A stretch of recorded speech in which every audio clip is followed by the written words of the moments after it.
इस वीडियो को देखने के बाद आप जान पाएंगे कि नींद क्या है, नींद के समय को कम और नींद को गहरा कैसे किया जा सकता है। और वीडियो के अंत में आपको एक अच्छी और गहरी नींद के लिए कुछ छोटे छोटे यौगिक उपाय भी बताए जाएंगे। तो आइए शुरू करते हैं एक कहानी के माध्यम से। एक बार एक अमीर इंसान एक बौद्ध भिक्षु के पास जाता है और कहता है, मुनिवर, मैं अपनी नींद से बहुत परेशान हूँ। बहुत कोशिश करने के बाद भी मैं देर रात तक सो नहीं पाता और रात में सोने से पहले मेरे मन में दुनिया भर के विचार चलते रहते हैं और जब मुझे नींद भी आ जाती है तो मैं पूरी रात करवटें बदलता रहता हूँ और जब सुबह नींद खुलती है तो मुझे कुछ अच्छा महसूस नहीं होता। मैं खुद को थका हुआ और अशांत महसूस करता हूँ। कृपया आप मेरी इस समस्या का कुछ समाधान बताएं। बौद्ध भिक्षु ने कहा, इससे पहले कि मैं तुम्हारी समस्या का समाधान बताऊं, मैं तुम्हें गौतम बुद्ध की गहरी नींद के रहस्य के विषय में एक छोटी सी कहानी सुनाना चाहता हूँ। उस इंसान ने कहा, जैसी आपकी इच्छा मुनिवर। बौद्ध भिक्षु ने कहना शुरू किया, जब तथागत गौतम बुद्ध सोते थे तो वो पूरी रात एक ही अवस्था में रहा करते थे। वो कभी करवटें भी नहीं बदला करते थे। वो जिस अवस्था में रात्रि को सोते, सुबह तक उसी अवस्था में रहते। गौतम बुद्ध का एक शिष्य था, आनंद, जो कि अक्सर उनके पास ही सोया करता था। आनंद को यह बात बहुत परेशान करती थी कि आखिर गौतम बुद्ध एक ही शारीरिक अवस्था में पूरी रात कैसे गुजार सकते हैं। जब कभी भी रात में आनंद की आंखें खुलती तो वो हमेशा गौतम बुद्ध को एक ही अवस्था में सोते हुए पाता। ये बात उसके मन में बहुत से प्रश्न पैदा करती थी। लेकिन एक दिन भिक्षु आनंद अपनी जिज्ञासा को रोक नहीं पाया और वह गौतम बुद्ध के पास चला गया। उसने मध्य रात्रि में ही गौतम बुद्ध को नींद से जगा दिया और कहा, तथागत, मुझे क्षमा करें। मैं जानता हूँ कि आपसे प्रश्न पूछने का ये सही समय नहीं है, क्योंकि आप पूरे दिन चलते रहते हैं और लोगों को धम्म का ज्ञान देते हैं, वह उनकी समस्याओं का समाधान करते हैं। लेकिन मेरे अंदर की जिज्ञासा इतनी बढ़ चुकी है कि मैं सुबह तक का इंतजार नहीं कर सकता। इसलिए आप मेरे प्रश्न का उत्तर देकर मेरी जिज्ञासा को शांत करें। भिक्षु आनंद ने आगे कहा, मैं पिछले 20 वर्षों से आपके साथ हूँ और ये देखता आ रहा हूँ कि आप पूरी रात केवल एक ही अवस्था में गुजार देते हैं। आप जरा सा हिलते डुलते भी नहीं हैं। तो क्या आप सच में सोते हैं या फिर आप सोते ही नहीं हैं? गौतम बुद्ध आनंद की तरफ देखकर मुस्कुराए और कहा, मैंने अपने लिए सोने की सही अवस्था ढूंढ ली है। अब सोते समय मुझे हिलने की आवश्यकता नहीं है। मैं नींद की अवस्था में भी जागृत ही रहता हूँ, जबकि मेरा शरीर सो जाता है, लेकिन मैं जागृत रहता हूँ। प्रश्न ये नहीं है कि नींद की अवस्था में शरीर हिलता है कि नहीं, शरीर क्यों एक स्थिर अवस्था में रह नहीं पाता। असली कारण तो मन है। ये मन ही है जो कि शांत और स्थिर नहीं रह पाता और यही कारण है कि नींद की अवस्था में भी हम अपने शरीर को हिलाते रहते हैं। लेकिन मैं इन सब चीजों से परे आ चुका हूँ। अब मेरे अंदर मन जैसा कुछ बचा ही नहीं। जब मैं सोने जाता हूँ तो मेरा शरीर बस एक मृत शरीर की भांति हो जाता है। मन जैसा कुछ बचता ही नहीं। आनंद, क्या तुमने कभी किसी मृत शरीर को अपनी अवस्था बदलते हुए देखा है? ये तो केवल हमारा मन ही है जो कि हमारी गहरी नींद की अवस्था में भी यह सब काम करवाता है। एक बार मन स्थिर हो जाए, मन शांत हो जाए, तब तुम्हारा शरीर गहरी निद्रा में चला जाएगा, लेकिन तुम भीतर से जागृत रहोगे। भीतर से तुम सब कुछ अनुभव कर पाओगे। सोने के बाद भी तुम्हारी जागरूकता एक छोटे से जलते हुए दीपक की तरह लगातार प्रज्वलित रहेगी। कहानी खत्म करने के बाद बौद्ध भिक्षु ने उस अमीर इंसान से कहा, एक जागृत इंसान न कि केवल अपने शरीर को पूरी जागरूकता के साथ देखेगा, बल्कि वह अपने मन को भी पूरी जागरूकता के साथ देखता रहता है। एक जागृत आदमी सामान्य आदमी की तरह नहीं सोते। जब सामान्य आदमी सोता है तो वह अचेतन हो जाता है। उसे अपने आसपास का भी पता नहीं होता, इसीलिए तो वह अपने सपनों का भी चुनाव नहीं कर पाता। लेकिन जब एक बुद्ध व्यक्ति सोता है तो वह जागरूक होता है। जैसे सुबह आंखें खुली होती हैं, वैसे ही बुद्ध व्यक्ति की नींद में भी होती हैं। इसीलिए ऐसा कहा जाता है कि बुद्ध व्यक्ति कभी सोते नहीं है। जब एक आम इंसान सोने जाता है तो उसे नहीं पता चलता कि वो कब सो जाता है। लेकिन यदि तुम जागने और सोने के बीच के उस छोटे से पल में, जब हम सोने के एकदम करीब होते हैं, जागृत रह पाए, तो कुछ अद्भुत घटित होगा जो तुम्हें जागरूकता के और करीब लाता जाएगा। यह सुन उस इंसान ने कहा, मुनिवर, मुझे इतनी गहरी अध्यात्म की बातें समझ नहीं आती। कृपया आप मुझे आसान शब्दों में समझाएं कि मुझे आसानी से गहरी नींद क्यों नहीं आती। बौद्ध भिक्षु ने कहा, देर रात तक जागने और आसानी से गहरी नींद न आने के 5 प्रमुख कारण हैं। पहला कारण है बिस्तर पर सोने के अलावा भी अन्य काम करना।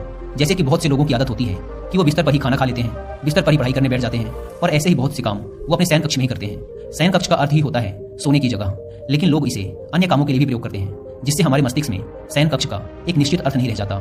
इसीलिए फिर जब हम बिस्तर में सोने जाते हैं तो हमारा मन पूर्ण रूप से इस बात को स्वीकार नहीं कर पाता कि अब हमें सोना है, क्योंकि आपने इसकी उसी जगह पर अन्य कामों को करने की आदत डाल दी है। दोस्तों, अगर आज के समय के अनुसार बात करें तो हम फोन भी बिस्तर पर लेट कर ही चलाते हैं, ऑफिस का काम भी बिस्तर पर ही करते हैं, चाहे मूवी देखना हो, खाना खाना हो, वीडियो गेम खेलना हो या गप्पे मारना हो। आजकल लोग अपना अधिकतर समय बिस्तर पर यूं ही लेटे लेटे गुजार देते हैं, जिसकी वजह से हमारे मन में बिस्तर अब सिर्फ एक सोने की जगह नहीं रही। और ये एक बड़ा कारण है कि जब हम बिस्तर में सोने जाते हैं तो हमें घंटों तक नींद नहीं आती। बौद्ध भिक्षु ने आगे कहा, बौद्ध आश्रमों में एक भिक्षु सुबह सोकर उठते ही अपने बिस्तर का त्याग कर देता है और फिर वो दोबारा रात में सोने के वक्त ही बिस्तर पर वापस जाता है, जिससे उसके मस्तिष्क को पता है कि बिस्तर में आने का अर्थ है गहरी निद्रा में जाना। गहरी और आरामदायक नींद न आने का दूसरा कारण है सोने के एक निश्चित समय का निर्धारित न होना। बौद्ध भिक्षु ने कहा, अगर तुम सुबह जल्दी और पूरी नींद लेकर उठना चाहते हो तो तुम्हें रात को जल्दी और एक निश्चित समय पर सोने की आदत डालनी होगी। बौद्ध आश्रमों में रहने वाले भिक्षु हमेशा ही एक निश्चित समय पर सोने से कुछ घंटे पहले हल्का और आसानी से पचने वाला भोजन ग्रहण करते हैं और रोज रात एक निश्चित समय पर सोने चले जाते हैं।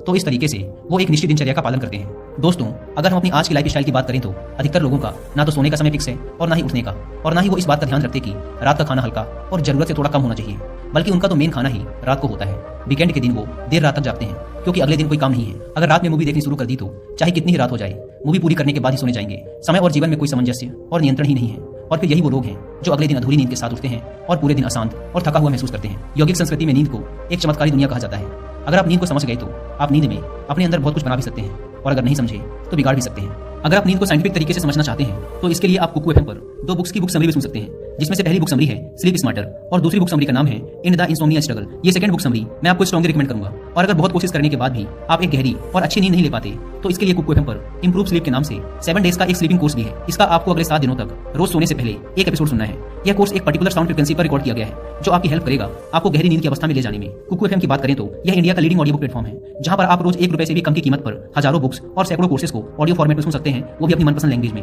नॉर्मली इस प्लेटफॉर्म के 1 साल का सब्सक्रिप्शन पड़ता है ₹399 का, लेकिन अगर आप यूज करते हैं कूपन कोड WI50 तो पहले 250 लोगों को मिलेगा 50% का डिस्काउंट और सिर्फ ₹199 में पूरे 1 साल तक हजारों ऑडियो बुक्स और कोर्सेज का एक्सेस। अगर आप इस ऐप को डाउनलोड करना चाहते हैं तो link description and first comment पर मिल जाएगी।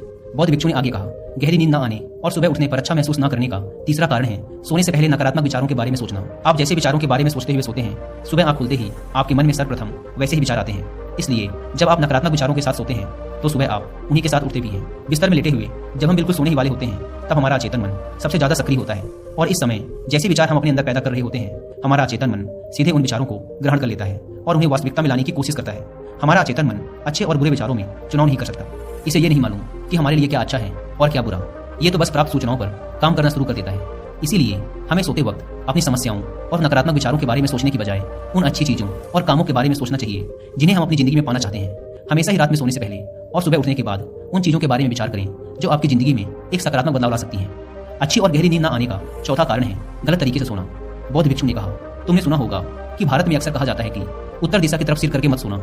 ऐसा इसलिए होता है क्योंकि जब हम उत्तर की तरफ सिर करके सोते हैं तो पृथ्वी के चुंबकीय खिंचाव की वजह से हमारे शरीर का बहुत सा रक्त मस्तिष्क की तरफ जाने का प्रयास करता है, और मस्तिष्क में पाई जाने वाली नसों का बहुत पतला होने के कारण उनके फटने का खतरा बढ़ जाता है। और अगर कोई इंसान काफी बुजुर्ग और कमजोर है तो उसकी मृत्यु भी हो सकती है। लेकिन आमतौर पर उत्तर की तरफ सिर करके सोने वाले लोग जब सुबह उठते हैं तो वो अपने सिर में एक तनाव सा महसूस करते हैं और उन्होंने पूरी रात बेचैनी व करवट बदल बदल कर बिताई होती है। दूसरी गलती जो लोग अपने सोने की अवस्था में करते हैं वो है कि वो बस किसी भी तरीके से सो जाते हैं। वो इस बात का ख्याल नहीं रखते कि उनकी रीढ़ की हड्डी सीधी है कि नहीं।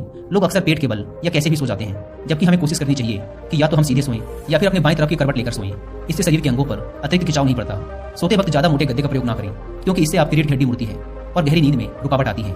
साथ ही ज्यादा मोटे तकिए का भी प्रयोग ना करें क्योंकि इससे आपकी गर्दन ज्यादा मुड़ती है और आपका शरीर तनाव महसूस करता है, और यह आपकी गहरी नींद में एक रुकावट का कारण बनता है। देर रात तक नींद न आने और रात भर नींद में बेचैन रहने का 5वां कारण है बहुत अधिक मात्रा में और देर से पचने वाले भोज्य पदार्थों का सेवन करना। अगर आप रात में भारी और अत्यधिक तेल युक्त पदार्थों का सेवन करते हैं तो इससे हमारी नींद में भी व्यवधान पड़ता है, क्योंकि इन पदार्थों को पचने में काफी ज्यादा समय और ऊर्जा लगती है। इसलिए अगर आप ऐसे पदार्थों का सेवन करते हैं तो कोशिश करिए कि उन्हें सोने से लगभग 3 से 4 घंटे पहले ही खा लें।